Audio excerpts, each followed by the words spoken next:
పరిస్థితుల ప్రభావంతో కుటుంబానికి భారమై, కన్నవారికి దూరమై, నడి రోడ్డుపైన వీధుల్లోనూ పిచ్చివాళ్లలా తిరుగుతూ, కొనుకు తీసేందుకు చోటులేక, ఆకలికి తాళలేక, చెత్తకుండీలలోని వ్యర్థాలను తింటూ జీవితాన్ని చీకటిమయం చేసుకుంటున్న నా అంటూ ఎవరూ లేని ఎందరో అనాథులు ఎందరో ఈ లోకంలో ఉన్నారు.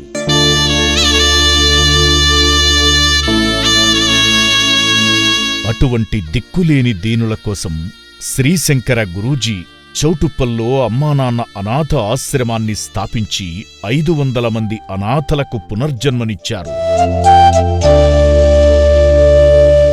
ఈ సేవా కార్యంలో తెలంగాణ పోలీసులు సైతం భాగమవుతూ వారి దృష్టికొచ్చిన అభాగ్యులను రక్షణాలయానికి తీసుకొచ్చి సేవాభావం చాటుతున్నారు.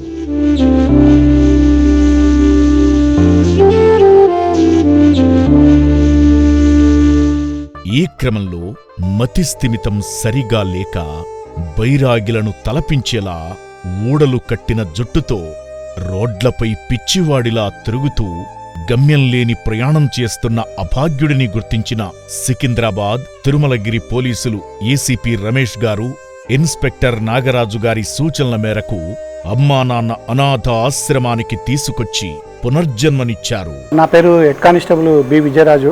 నేను తిరుమలగిరి పోలీస్ స్టేషన్, మల్కాజ్గిరి. ఈ మతిస్థిమితం లేని మనిషి రోడ్ల మీద తిరుగుతుంటే మా ఏసీపీ గారు రమేష్ గారు మరియు ఇన్స్పెక్టర్ నాగరాజ్ గారు వారి సమక్షంలో ఇతన్ని మేము పిఎస్ కు తీసుకురావడం జరిగింది.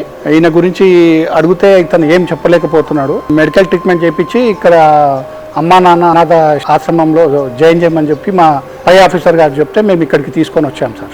ముందుగా ఈ నిర్భాగ్యుడిని రక్షణాలయంలోని వైద్యశాలకు తీసుకువెళ్లి ప్రాథమిక వైద్య పరీక్షలు చేశారు.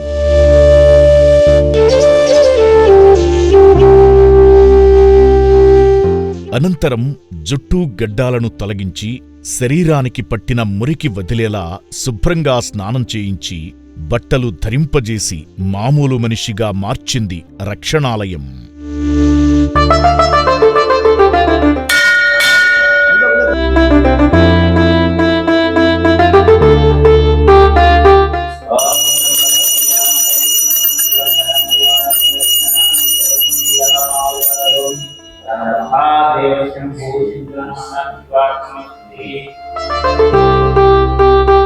మనం చూస్తున్న ఈ అభాగ్యుడిలానే ఎందరో అనాథలు సేవాశ్రమానికి చేరుకుని పునర్జన్మను పొంది ప్రశాంతంగా జీవిస్తున్నారు. పేరు కూడా సరిగా చెప్పలేకపోతున్న ఈ నిర్భాగ్యుడి వీడియోను చూస్తున్న వారి కుటుంబ సభ్యులు, బంధువులు ఎవరైనా ఉంటే ఆశ్రమానికి వచ్చి తీసుకువెళ్లగలరని అమ్మానాన్న అనాథ ఆశ్రమం కోరుకుంటుంది.